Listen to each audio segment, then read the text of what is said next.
Salut et bienvenue sur Netageo, l'émission qui couvre l'événement sur la culture otaku depuis Tokyo. Et aujourd'hui on parle de Monster Hunter avec Monster Hunter Cross qui cartonne au Japon et s'est vendu à plus de 3 millions d'exemplaires en moins d'un mois, un chiffre impressionnant. Et à chaque sortie du jeu, on a le droit de longues files d'attente devant plein de revendeurs de jeux vidéo.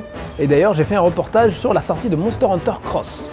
Et bien sûr pour la sortie de Monster Hunter Cross, un certain nombre d'événements sont organisés, dont les grandes salles en vrai, donc un concept que j'ai présenté déjà l'an dernier, qui a pour principe de recréer les grandes salles du jeu en vrai, afin de réunir les chasseurs pour jouer ensemble à Monster Hunter, et ça s'appelle Lialshu Kaijo en japonais. Alors cette année, bien sûr, c'était aux couleurs de Monster Hunter Cross avec des menus inspirés de Monster Hunter Cross. Alors je te propose de découvrir ça tout de suite, c'est parti. Cette année encore, en collaboration avec les restaurants de Pasela de Tokyo, Ueno et Osaka Tennoji, du vendredi 8 janvier au dimanche 28 février, a lieu Lialshu Kaijo, ou les grandes salles en vrai. Nous sommes dans la grande salle de Tokyo, dont les murs sont couverts de tapisseries, avec les 4 monstres phares de Monster Hunter Cross. Des félines, ici et là, pour nous accueillir.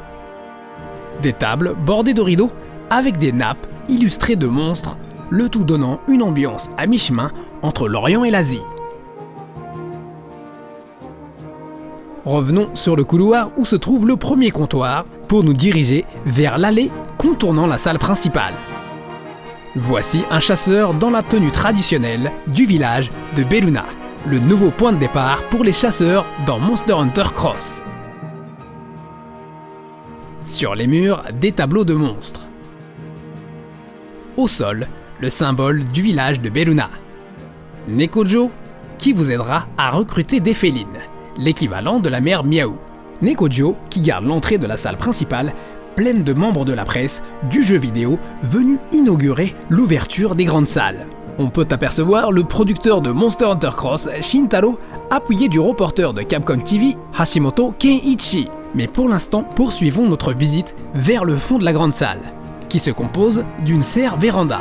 La disposition a été revue pour accueillir la presse, car normalement, c'est un espace avec des canapés qui, aujourd'hui, font office de piédestal à des félines en armure de Dinovald et l'Isex, dont l'équipement fait penser à un Kamen Rider. Revenons à la salle principale où Shintaro et Kenichi nous expliquent ce que proposent les grandes salles, à commencer par les menus en collaboration avec Monster Hunter. Voici les 17 plats et desserts et les 16 boissons proposés dans les grandes salles. Les boissons et les menus sont à l'image des monstres ou des spécialités des villages de Monster Hunter. Du café au lait servi dans une tasse en forme de gland dont nos amis félines raffolent. Un mojito des neiges du village Poké. Un cocktail à l'image de Tetsukabra avec une tranche de pamplemousse et une tranche de citron pour la mâchoire du monstre. Un cocktail pour Tama Mitsune avec des perles faites d'algues, représentant les bulles que ce monstre projette. Je ne vais pas présenter les 16 boissons, mais il y a du choix et de la variété dans les goûts. Passons au plat, à commencer par cette entrée, composée d'un assortissement de 4 mets pour les 4 monstres phares de Monster Hunter Cross. Des spaghettis napolitains ratalos épicés de piment avec une feuille de nori en forme du dragon rouge. Un plat servi flambé. Un autre plat épicé avec du poulet pour Dinovaldo. Une pizza au poulet teriyaki avec une marque de pâte de féline. L'incontournable steak à point avec son féline.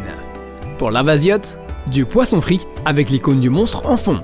Du fish and chips pour Plésiote. Là encore, il y a d'autres plats et même du fromage. Passons tout de suite au dessert. Peut-être que tu l'as déjà compris avec les shiratama, ces boules formées de farine de riz. C'est un dessert à l'image de Tama Mitsune.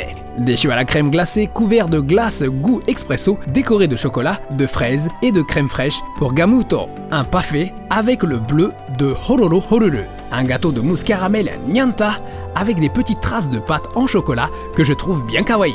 Et enfin une fondue de fromage du bistrot féline. La fondue du bistrot féline est le plat principal de Monster Hunter Cross qui te donnera des forces avant de partir en quête.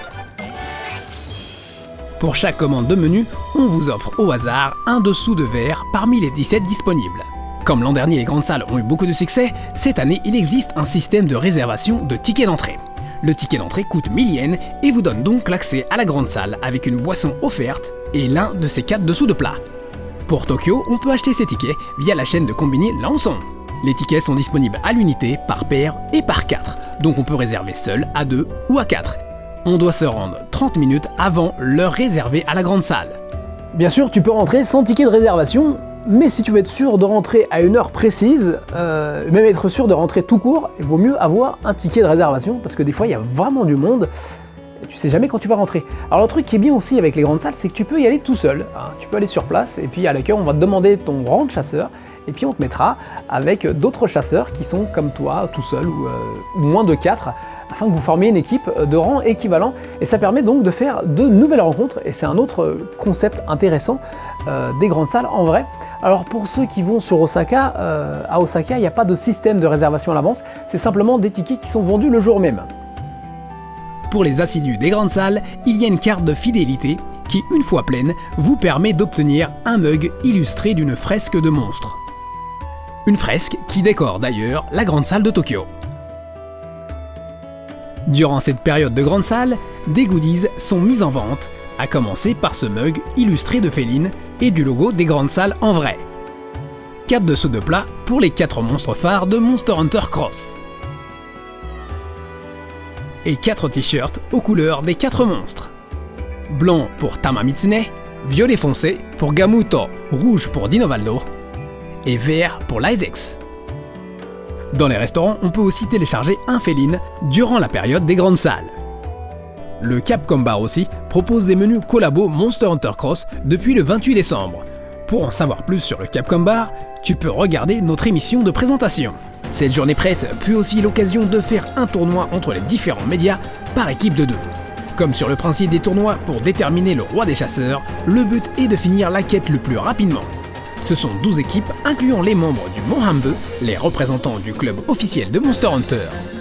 Le tout retransmis sur 2 écrans, commenté par le producteur Shintaro, vêtu d'un parka Nargacuga. Ici on peut voir la team du célèbre hebdomadaire Famitsu, avec à gauche Dedeo et à droite Kitaguchi Toho Nifeu, que vous avez peut-être déjà vu dans l'émission de Capcom TV. Voici les résultats. On peut voir que le dernier temps est de 9 minutes 14 secondes. C'est la team Famitsu qui remportera la première position avec 2 minutes 23 secondes. Une petite cérémonie de remise de prix avec donc Famitsu en premier, puis V-Jump en deuxième position, et enfin Dengeki Bazooka en troisième position. Comme quoi que ces grands de la presse japonaise ont des rédacteurs qui sont bien des gamers. Moi aussi j'aurais bien voulu participer à ce tournoi entre les médias, entre la presse. Malheureusement je tenais la caméra et j'avais vraiment pas le temps. J'étais occupé à filmer à gauche, à droite, que ça aurait été quand même intéressant d'avoir le nom de Netageo entre ces différents médias japonais, parce qu'on est l'un des rares médias étrangers à pouvoir participer à l'événement, sûrement le seul média français, et d'ailleurs l'un des rares médias à avoir couvert l'événement en vidéo. Et je remercie Capcom parce que c'est pas le genre d'événement où on peut accueillir beaucoup de presse. Alors j'ai quand même eu le temps de discuter, de déguster quelques menus et quelques boissons, et c'est vrai que les grandes salles, donc le Lial Shukajo, c'est quand même agréable, hein. Donc leurs menus sont chouettes visuellement, c'est bon, l'ambiance est agréable, et puis ça permet à chaque fois de rencontrer d'autres chasseurs, de faire d'autres potes. Alors le truc c'est qu'à chaque fois que moi j'y vais, j'ai un peu tendance à me concentrer sur le jeu et à pas vraiment profiter de l'ambiance des menus.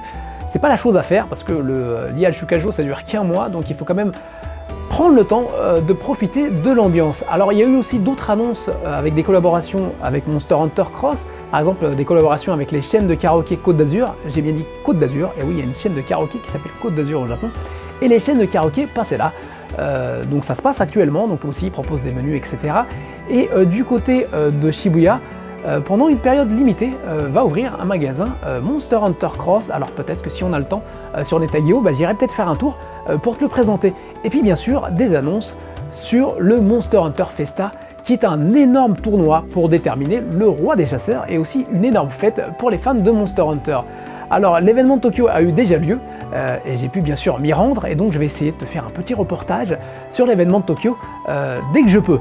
Voilà, je te remercie d'avoir regardé l'émission jusqu'au bout. Si tu regardes Netageo pour la première fois, sache que cette émission est aussi tournée en japonais. Si mon japonais t'intéresse, tu peux toujours accéder sur le site de Netageo, donc le www.netageo.com. Tout en haut, tu as des petits drapeaux, tu cliques sur la langue en japonais et tu verras que les émissions passeront en japonais. Et puis si tu aimes bien Monster Hunter, sur Netageo, on a fait pas mal d'émissions autour de Monster Hunter, donc aussi va sur le site, tu fais une recherche MH ou Monster Hunter et tu verras qu'il y a pas mal d'émissions. Voilà, je te remercie encore une fois. Si tu n'es pas encore inscrit à la chaîne, n'hésite pas. Ça me fait toujours plaisir et puis on a toujours besoin de ton soutien. Puis si tu trouves vraiment l'émission intéressante, n'hésite pas à la présenter à tes potes, à parler autour de toi. Voilà, je te remercie encore une fois. Ça veut dire 3 fois que je dis merci. Oh là là, qu'est-ce que je remercie. Et je te dis à très bientôt pour un autre épisode de Netageo. Soredewa, sayonara.